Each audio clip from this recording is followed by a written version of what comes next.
So thank you so much for being here. I'm a very, very proud board member of Ex Fabula, and I also sometimes do this. So thank you. So growing up, I have a brother who is 11 months older than me. Actually, right now, we're both 32 years old, and we're not twins. It's a lot of fun. So I spent my whole career in school with this other person, right? We grew up, we fought together, we climbed trees together. We got into a lot of trouble together too.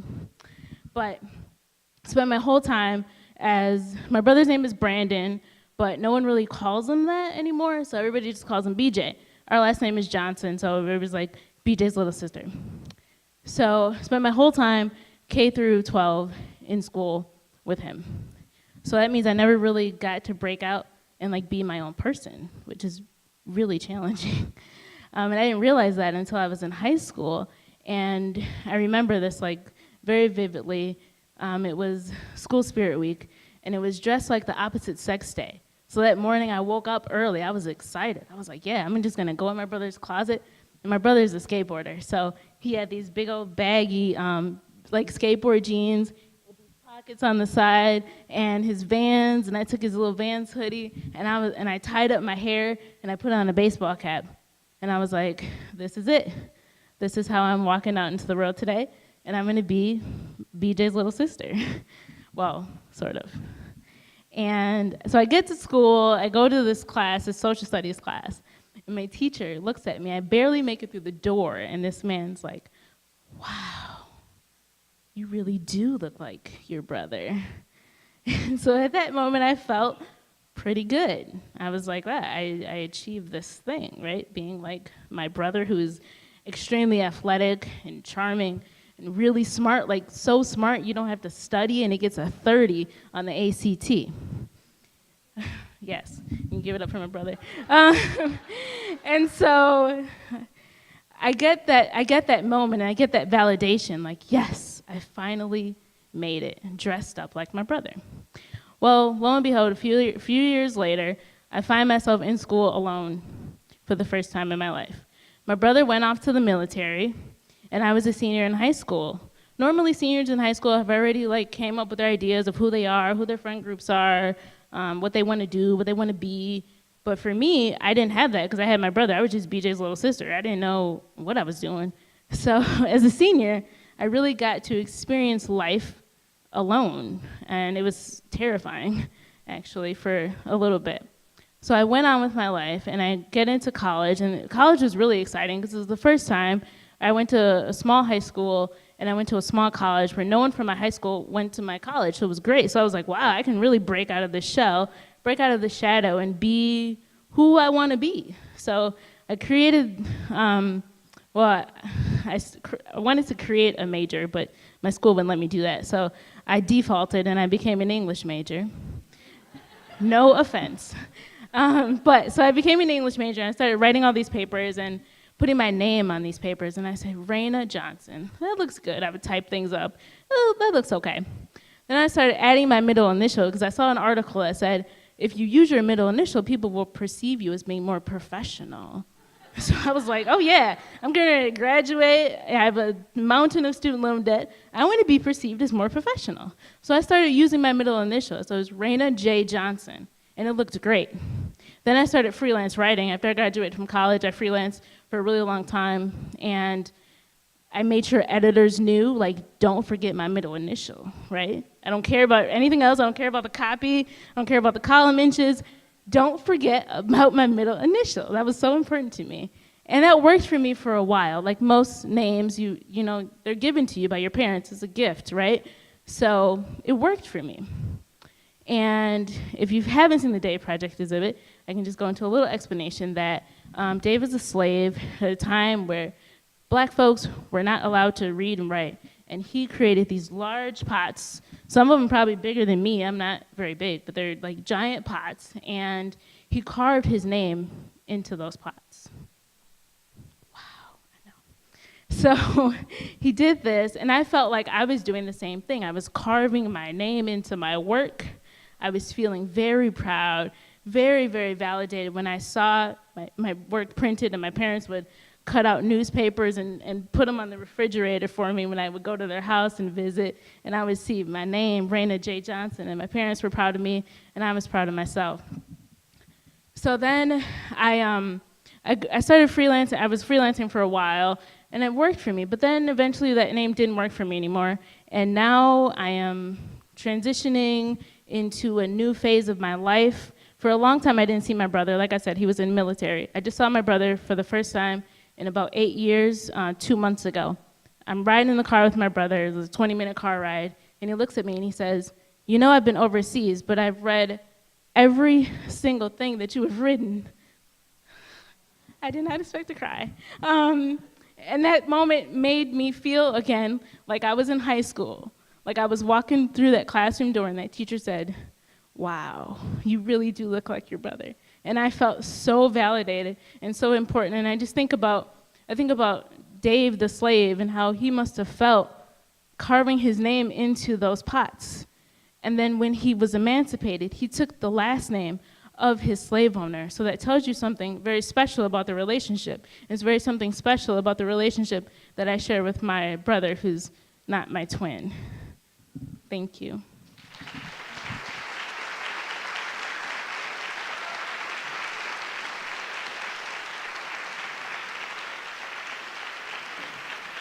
Antoine Keller.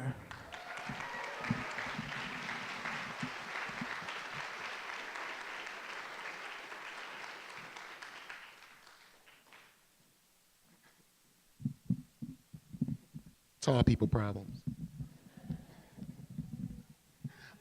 I love this setting. It makes me feel like a blues singer or something. Why are you so paranoid? You ready? All right. I'll stay like this. I'm a black man. Yeah, right? As a black man, something you may not know, I'm a big quote guy. The mighty Bruce Lee once said, "You put water in a cup, it becomes a cup. You put water in a bottle, it becomes a bottle. You put water in a teacup, and it becomes a teacup." What I've learned in my life is as a black man, it's really hard to be like water. Because there's so many boxes that people want to put you in. I'll give you an example. I am born in Harambee, but for about 25 years, I've been a product of 53206, right? Boxes. Everybody just put me in a box, right? And so you realize that even as a young kid, that as a black man, there are limits. And you can't really go out that box without trouble, without some sort of doubt, whether it's your character, whether it's your blackness, all that stuff. As a kid, I went to Spanish immersion. I could have went to any normal school. My mom actually found that in a phone book, actually. But growing up, Spanish immersion was like an affluent school with kids whose dads were pitching coaches for the Brewers and, city folks who have really important jobs at City Hall and all this stuff. And me and my black friends, we caught the bus there from our houses in Harambee. And there was always this box that they tried to put you in, the free lunch box, the you play basketball box, the tú no sabes español box. As you continue to grow older, those boxes change, but they're still just as limiting. As you get older, living in 53206, internally you want to continue to strive for greatness, but niggas don't read books. You want to pursue goals, but nigga, grab a ball, man. Grab a sack. That's what my friends in the neighborhood told me. Because the box for them was selling drugs because they didn't care about school. Their parents didn't really support them. I was blessed to have a mom and a dad who loved me, so that hopefully removes another box. Trying to strive to go to college. When I graduated from Riverside, I wanted to go to St. John's. I wanted to go to UCLA. But even at that time, I started to fall more into that box, and I didn't even apply. And then as you get older, you see that in Milwaukee, the jobs aren't really available like that. You gotta wear a suit and shit. Sorry, I'm cussing a lot. But you still have to keep on trying. You still have to define your own box. So as I got older, I really, really, really wanted to be like that quote I said earlier. I wanted to be like water. But even then, you still, as you're finding your way, you still have to duck those boxes, and they're everywhere. It's like getting pulled over by the police officer. Got to stay away from the box before you get shot, right? One time, I was pulled over, and my friend, who was a drug dealer at the time, the police told him that, man, this is hard. If your baby mama don't show us her breast, we're gonna take you to jail. Because he thought we were in those boxes. And even as I've like grown professionally, my job is I help people start gardens. I'm still put in the box. Niggas don't grow food. You ain't Will Allen. Nice, 1 minute. But what I've learned is, even as you continue to grow, boxes are they're just something you have to deal with. And so when I came to this exhibit and I saw Antoine's organ, I immediately identified with that box. And even though in the center of that box is a beautiful piano, I've seen videos where the gentleman plays songs of rage. And I feel like that too. Even as a guy who's still doing work, trying to get out of those boxes, I go to work, and I'm the only black guy in my office of environmental folks.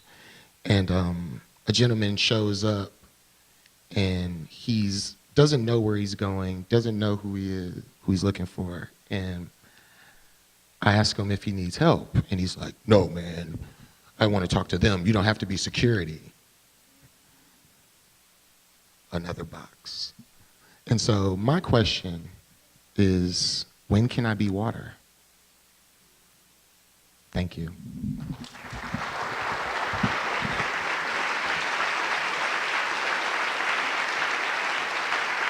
Okay, Liza Kessler, everyone.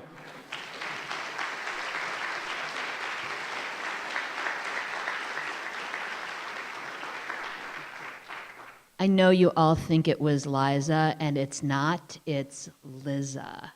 But I'll answer if I think you're talking to me, and so thank you, Nelsonson.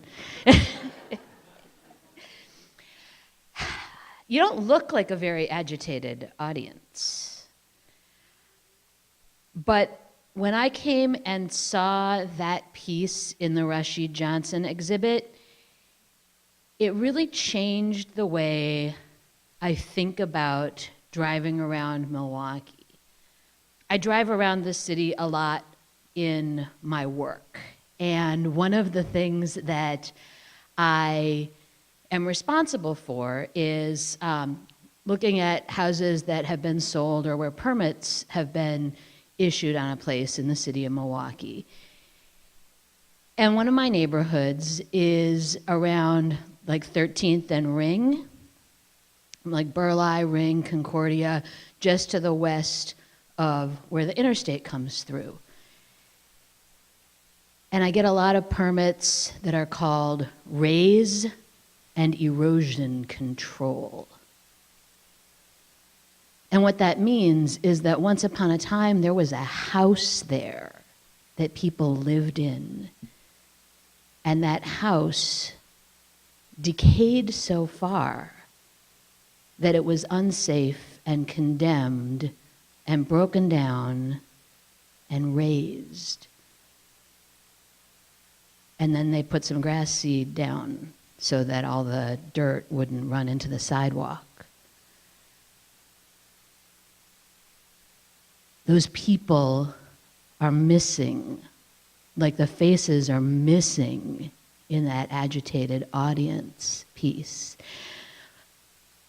And around that neighborhood, there are heartbreaking blocks. I mean, you can walk down a block and there might be a whole block where there's no missing houses.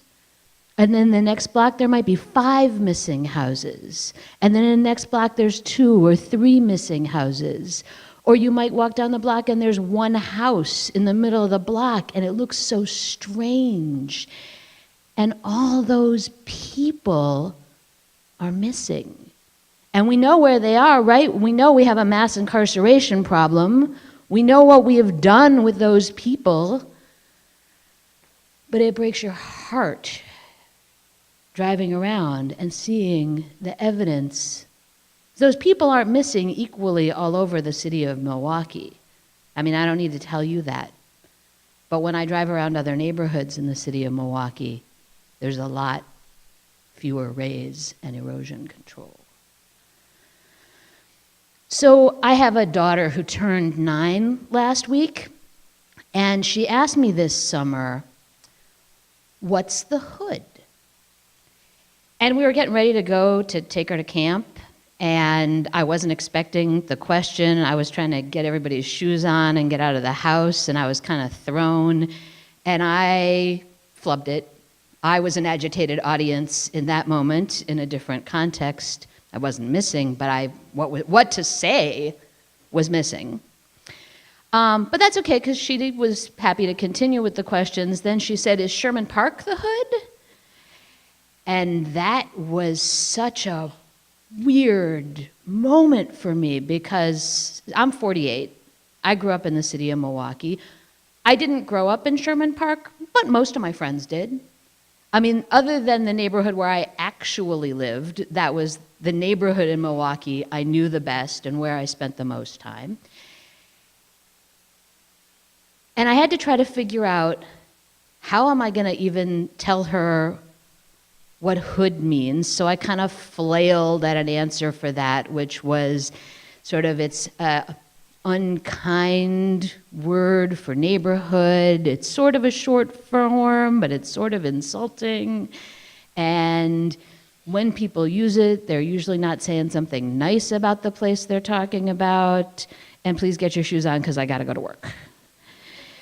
But I kept thinking about it, because if I don't answer these questions, if I don't tell her about why some neighborhoods are the way they are, as she grows up and starts to learn, how much money does it take to live in a nice house or a nice apartment, and how much money do you earn in a good job, how much money do you earn in a lousy job, she's gonna think that these are choices that people are making, and that people want to live in a neighborhood where houses are decaying and so dangerous that they have to be raised with erosion control.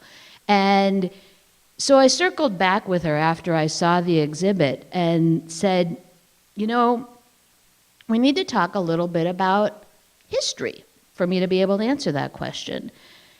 Because it used to be that real estate agents drew red lines around maps in the city of Milwaukee. And if you were white, you could live over here, but if you were black, you couldn't live over here. You had to live over there. And then there were also a lot of factories in the city of Milwaukee. And they were pretty good jobs for a long time that people could raise their families on. But a lot of those factories shut down because it turned out that it was cheaper to pay people in China. And when they shut those down, a lot of the white people moved out to the suburbs, and a lot of the black people couldn't. And they didn't have those kinds of jobs anymore, so they didn't have the money to put in their houses. And the houses started to decay, and a lot of them started to fall apart. And a lot of those people didn't feel like they had very many choices.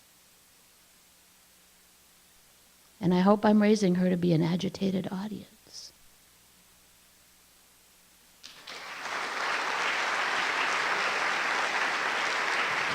Okay, so our fourth teller is Mr. Chad Johnson.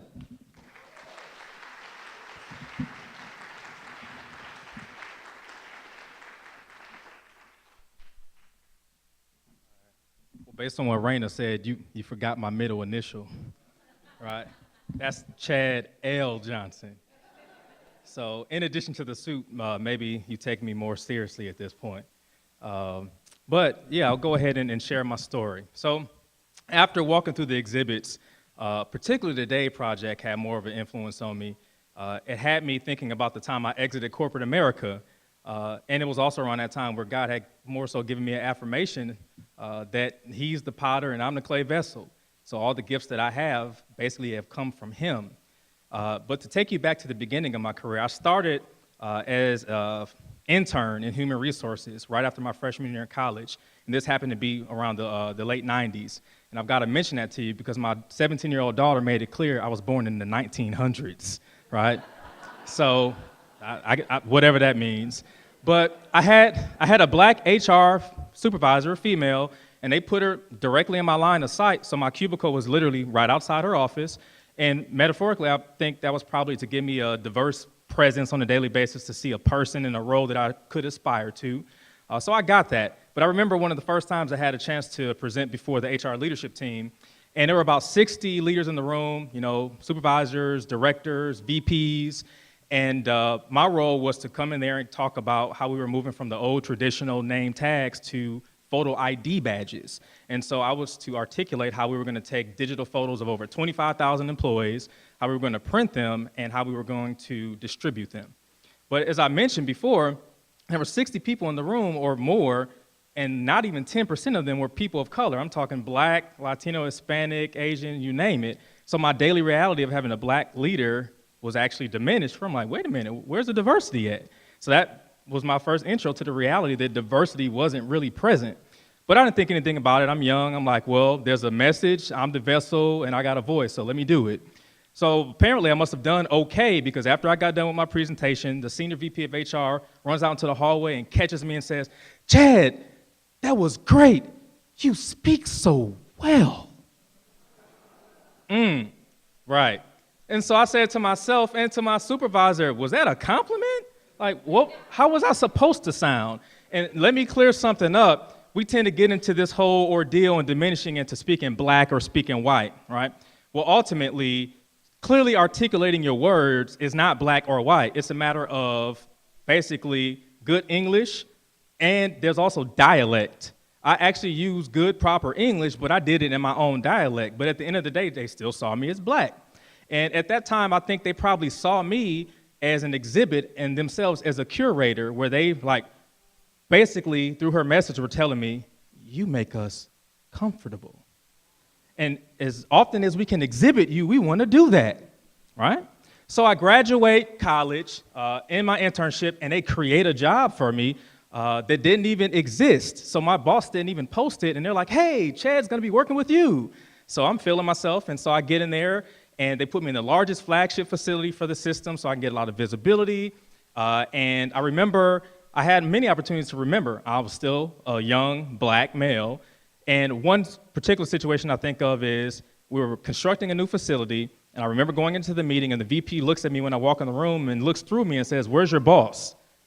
And I said, my boss sent me down here, which was a white female HR director at that time.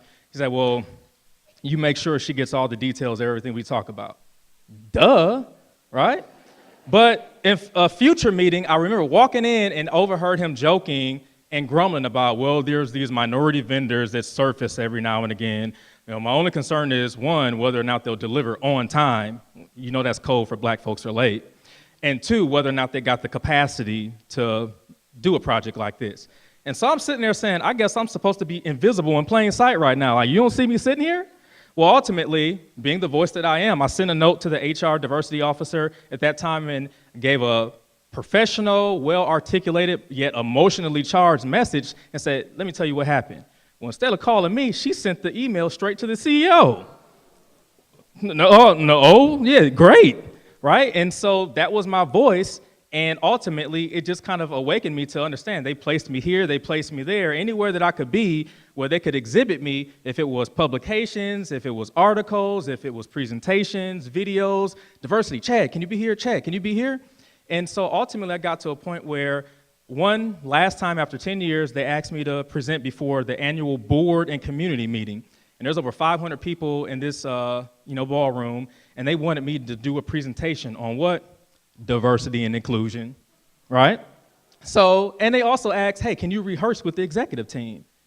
Well, after 10 years of showing my competency of being able to articulate myself and present, they wanted me to rehearse. I said, okay, fine, whatever. I did it spitefully, but I presented, and I guess I must have done pretty okay that time as well, because the same HR VP 10 years ago that caught me as an intern caught me in the hallway, gave me another hug, this time kissed me on the cheek. Sorry, my wife is sitting right there. That was a long time ago.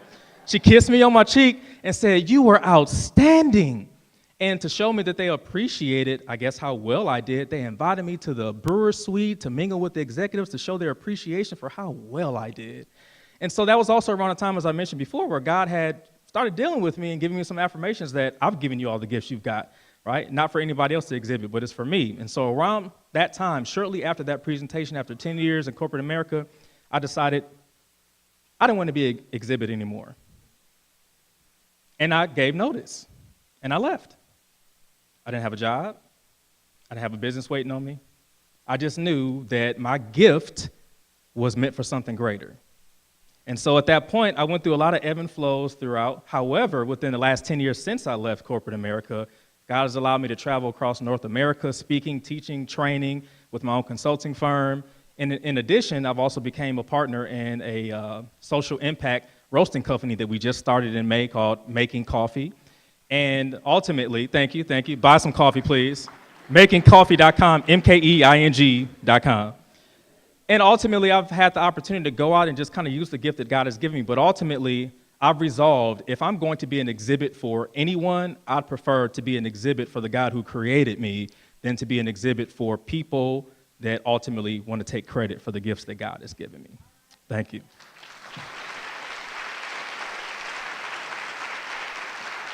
Okay, so with that, we invite our fifth teller to stage. So put your hands together for William Harrell.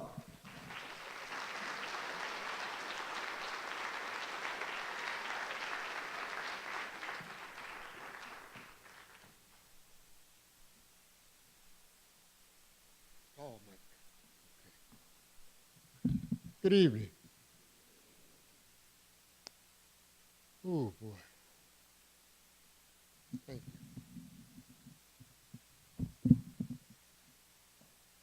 I'm a little nervous here, but I think we'll make it through this.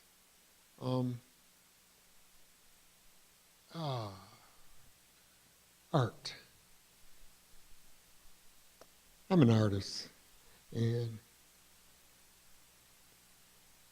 when I looked at the exhibit, especially the Dave project,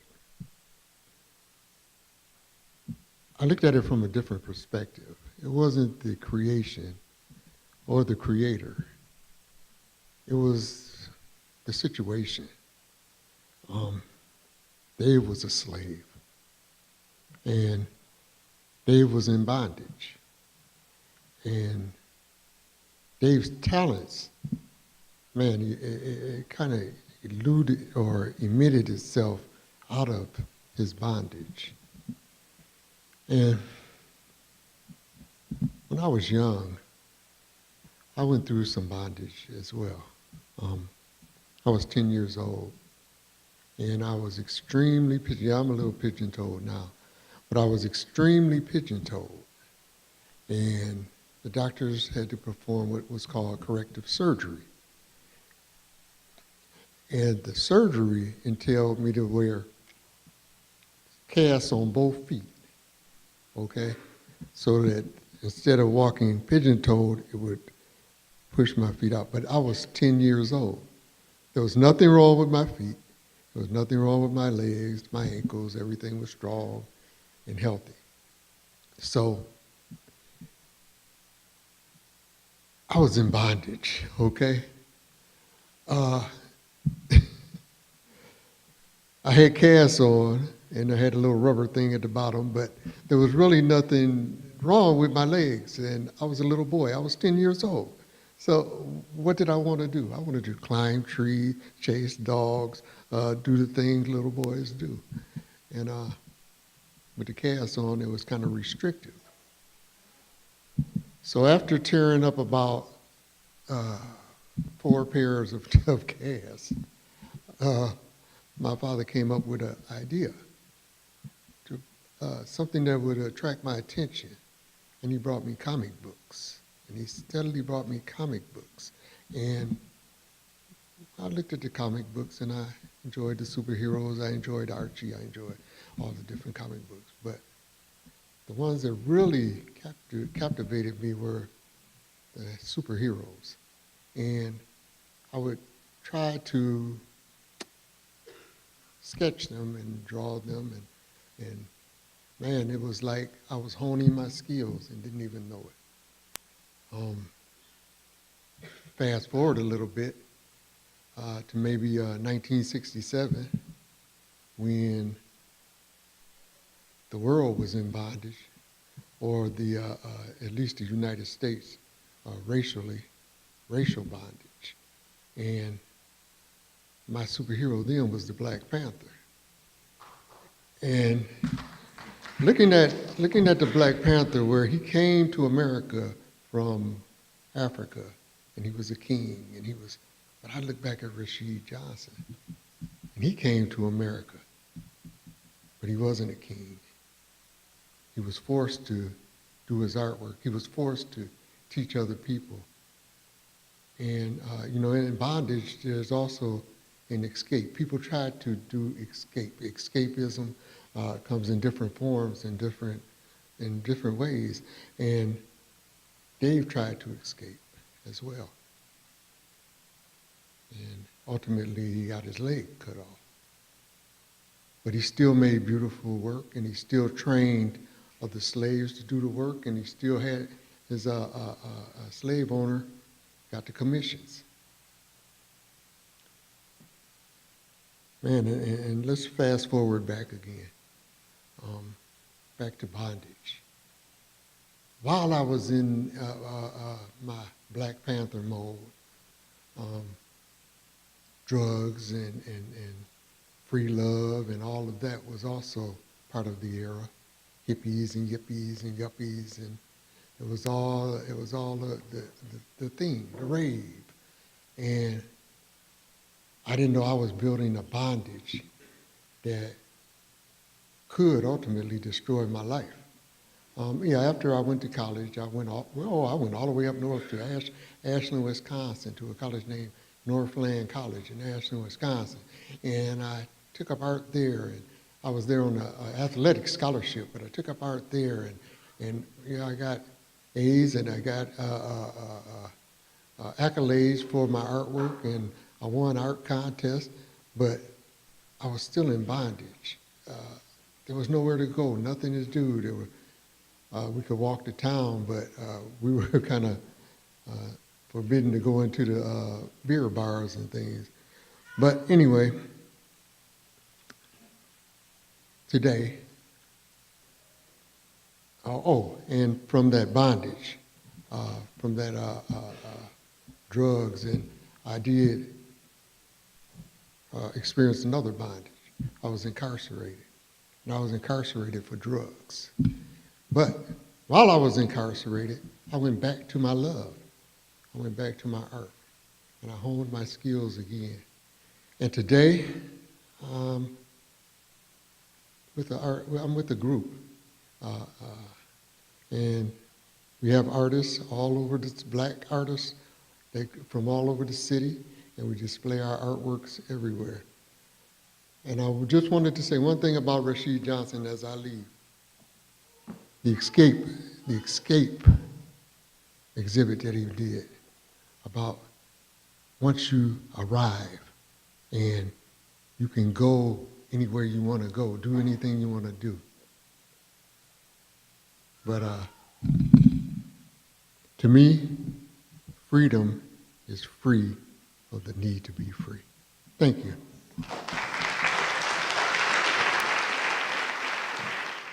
And our last storyteller, please welcome Kantara Souffrant.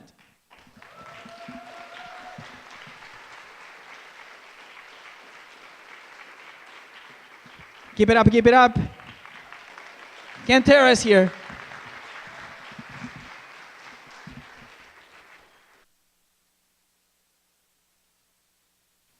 So I don't remember when I started feeling like a sub-character in human history, but I think that feeling happened during seemingly innocent moments, like when I opened up a textbook and I didn't see faces that looked like mine reflected back at me, like when I learned about the Haitian Revolution and I learned nothing about the women who were involved in it and who fought alongside their fathers, brothers, friends, and lovers. Or when I walked through beautiful galleries and I didn't see works of art or artists who looked like me or reflected my ethnicity, my gender, my heritage, or my culture. So I don't remember when I realized that I was a sub-character in human history, but I do remember when I realized that I wasn't alone in that feeling. So when I was around 8 or 10 years old, the Oprah Winfrey Show was on television, right? It was 4 p.m. in the afternoon, and my mom must have been in the kitchen hanging around, and Oprah would be in the background. And I remember on this particular day, the stage was filled with this black family. And I was really excited because this family looked like people who I knew, members of my family. There were black men and women who were of various hues, from light skin to cocoa brown. And I felt like, oh, okay, I see them. And they were on stage because they were all descended from Thomas Jefferson. And I remember feeling confused because I'd never heard that story before. And I remember feeling confused about why people were so upset. And I also remember feeling confused about this woman, Sally Hemings, whose name kept being dropped by everyone on the stage, it seemed like, but I had never heard about her. And how could such a woman cause such a commotion? Sally Hemings, whose great-grandchildren and great-great-grandchildren were now on the stage talking about having been descended from Thomas Jefferson and Sally Hemings. And I remember that the camera would scan the faces of the audience members who looked so darn uncomfortable. Like white people whose jaws were dropped, black people who were shaking their heads knowingly, like, come on, y'all, you knew. And then, and I also remember feeling like there was this tension and this rage over Sally. Like Sally had forced people into this uncomfortable position where they had to talk about slavery. And they had to talk about race. And they had to talk about this woman who may have been loved by Jefferson, but she may have also been the product of multiple assaults. And I remember feeling like Sally didn't really have a say in how her story was told. Sally had 3 options. She was either passive, she was either violated, or she was forgotten. So maybe it's because I felt like I saw Sally and I understood her and I understood what those options felt like, that I really committed myself to becoming a cultural historian, to become a person who keeps the history of people who look like me, black women, so that they would never be forgotten or passive or people who are only seen as people who are violated. So when I look at objects, I see their beauty, but I also am looking for reflections of myself, of my own beauty in the object.